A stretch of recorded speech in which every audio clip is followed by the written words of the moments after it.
రాజా, ఇంతకుముందు ఆలిఫ్ పండుగ కాంపిటీషన్ ఇది జరిగింది, కూడా పెట్టడం జరిగింది. ఆ తర్వాత ఓటీటీ తర్వాత ఇంకో సినిమా చేయడం కూడా జరిగింది. ఉప ప్రధాని 50 సంవత్సరాల పార్లమెంటేరియన్ గా ప్రపంచ రికార్డు సాధించిన వ్యక్తి, 40 సంవత్సరాలు కేంద్ర కేబినెట్ లో మంత్రిగా చేసిన శక్తి, ఆ తర్వాత స్వాతంత్రోద్యమంలో గాంధీ గారితో కలిసి 2 పర్యాయాలు జైలుకెళ్లిన స్వాతంత్ర సంగ్రామ యోధుడు, స్వర్గీయ బాబు జగజ్జీవన్ రామ్ గారి బయోపిక్ ఈ రోజున చిత్రీకరిస్తా ఉన్నాం.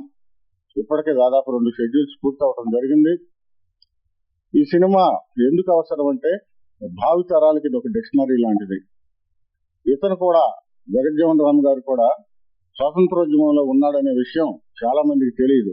ఆయన ఏదో ఉప ప్రధాని చేశారు, ఆయన ప్రధాని కాలేకపోయాడన్న సానుభూతి మధ్యనే ఉన్నారు కానీ అసలు ఆయన నేపథ్యం ఏంటి, ఆయన ఎలా తయారయ్యారన్నది చాలా మందికి తెలియదు.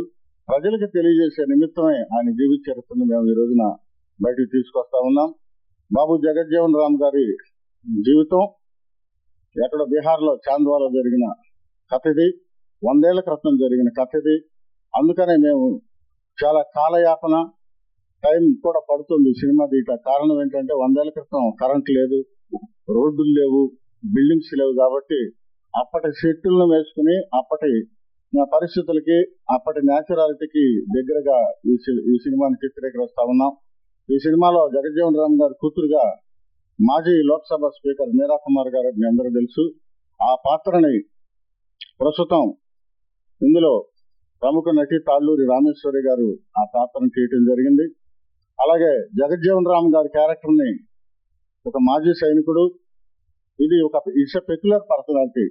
సినిమా హీరోల్లో ఏ హీరో కూడా మ్యాచ్ కాని పర్సనాలిటీ జగజ్జీవన్ రామ్ గారి. అందుకని ఆయన కోసం వెతికి మేము పట్టుకుని గేలా వేసి జగజ్జీవన్ రామ్ గారి పోలికలో ఉన్న ఒక వ్యక్తిని పట్టుకున్నాం. ఈజ్ మిస్టర్ మిలిటరీ ప్రసాద్ గారు, ఆయన జగజ్జీవన్ రామ్ గారి క్యారెక్టర్ వేస్తున్నారు. అలాగే కృష్ణారావు గారు గాంధీ క్యారెక్టర్ వేస్తున్నారు.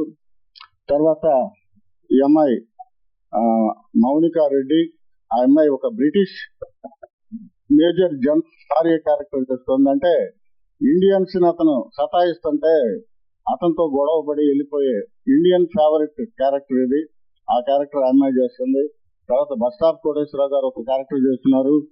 ఆ తర్వాత సునీత చేస్తుంది, ఎర్రబాబు అని అతను చేస్తున్నాడు. ఇంకా చాలా మంది ఆర్టిస్టులు దీంట్లో ఉన్నారు. ఈ రోజున ప్రెస్ మీట్ పెట్టడానికి ముఖ్య కారణం ఏంటంటే, if I picturise Jagjivan Ram movie only, it looks like a documentary. డాక్యుమెంటరీగా సినిమా చూస్తే ఎవరు చూడరు. అందుకని చెప్పని ఈ సినిమాలో నేను కమర్షియాలిటీని జోడించి ఈ సినిమాని బయోపిక్ ని జనం ఎలా చూస్తారు, ఎలా చూడాలి, దాని టెక్నిక్స్ ఏంటి, ఏమేమి కమర్షియాలిటీస్ కలపాలి అన్న ఉద్దేశంతో వీటిని అన్నింటినీ కలుపుతున్నాం. ఈ సినిమాలో జగజ్జీవన్ రామ్ గారితో పాటు భగత్ సింగ్ క్యారెక్టర్ ఉన్నది, సుభాష్ చంద్రబోస్ గారి క్యారెక్టర్ ఉన్నది, ఆజాద్ క్యారెక్టర్ ఉన్నది.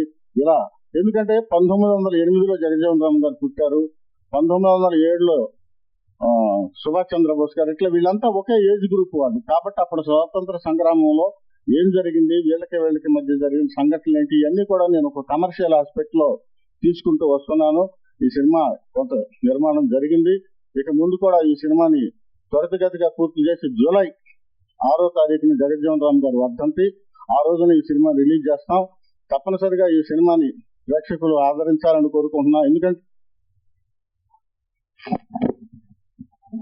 హలో పాఠ్య పుస్తకాల్లో ఒక పాఠంగా నెహ్రూ గారిది పెట్టినా, గాంధీ గారిది పెట్టినా, ఎవరిది పెట్టినా కూడా విజువలైజేషన్ కి ఎక్కువ ఇంపాక్ట్ ఉంటుంది. కాబట్టి అలాంటి మహనీయుడి జీవితాన్ని మేము ఈ రోజున తెర మీదకి ఎక్కిస్తూ ఉన్నాం. ఇది ఒక సాహస ప్రయత్నం. ఇది తెలుగే కాదు, తెలుగు, తమిళ్, కన్నడ, మలయాళం, హిందీ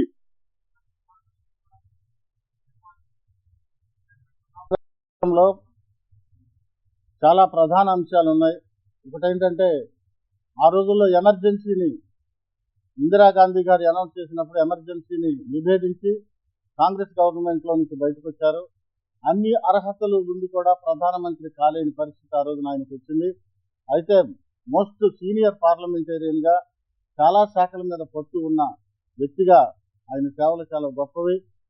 ఏకంగా రక్షణ శాఖ మంత్రిగా ఉన్నప్పుడు పాకిస్తాన్తో యుద్ధం జరిగితే ఈయన సరాసరి కేంద్ర మంత్రిగా కాకుండా యుద్ధభూమికి వెళ్ళిపోయి 15 రోజుల్లో జరగాల్సిన యుద్ధాన్ని 2 రోజుల్లోనే అవగొట్టుకుని గెలిచి వస్తారు. చాలా ఎఫిషియంట్ ఆయన మంత్రిగా.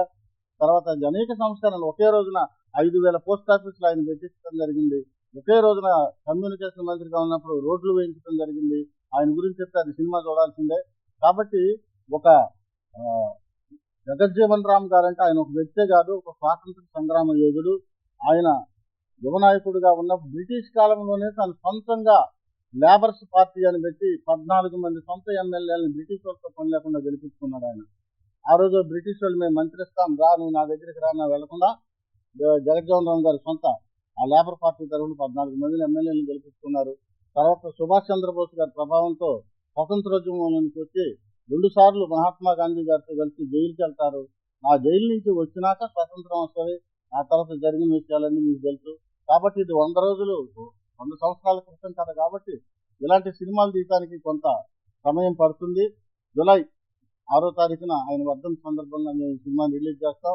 తప్పనిసరిగా ప్రేక్షకుల ఆదరణ కావాలి.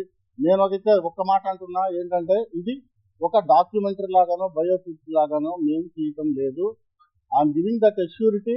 మీకు కమర్షియల్ సినిమాలో ఏమైతే ఉంటాయో అలాంటి కమర్షియాలిటీస్ అన్నీ కూడా ఈ సినిమాలో ఉన్నాయి. జనం చూసేటట్టు, జనం మెచ్చేటట్టు, జనానికి దగ్గర అయ్యే విధంగా జగజ్జీవన్ రామ్ గారి సినిమా ఉంటుందని తెలియజేసుకుంటున్నా. Thank you. మాజీ సైనికులు ఆయనే జగజ్జీవన్ రామ్ గారి క్యారెక్టర్ ఇస్తున్నారు. ఆయన మీతో 2 మాటలు మాట్లాడారు. బాబు జగజ్జీవన్ రామ్ గారి బయోపిక్ అంటే సేమ్ టు సేమ్ ఆయన క్యారెక్టర్ని చేయడానికి మాకు ఈ అవకాశం కలగటం అదృష్టం.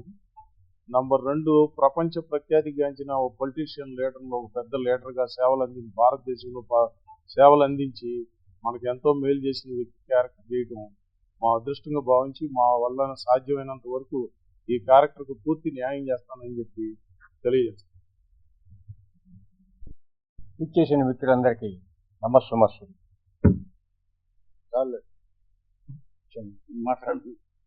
నాకు ఈ వ్యాసాన్ని అవకాశం కల్పించిన మా దర్శకులు దిలీప్ రాజా గారికి ధన్యవాదాలు.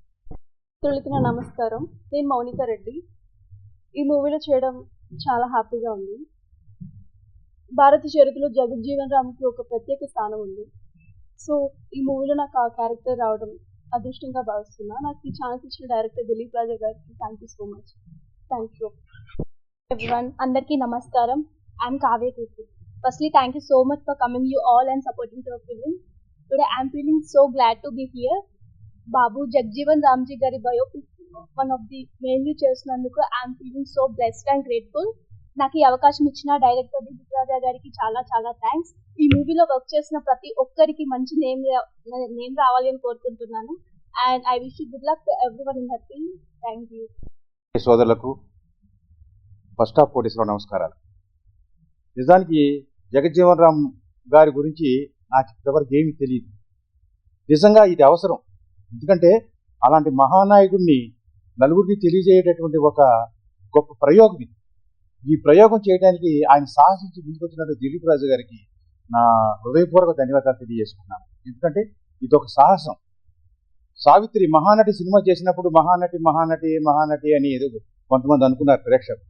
ఆ సినిమా సినిమా చూసిన తర్వాత అందరూ అవాక్ అయ్యారు. అప్పుడు ఫ్లాష్ బ్యాక్ లో ఇంత ఇది ఉందా. అట్లాగే ఈ మహనీయుడైనటువంటి చరిత్రని తెరకెక్కించడానికి కంకణం కట్టుకున్నటువంటి దిలీప్ రాజా గారికి నా ధన్యవాదాలు తెలియజేసుకుంటూ మరొకసారి మీ అందరికీ నమస్కారాలు తెలియజేసుకుంటూ సెలవు తీసుకుంటాను.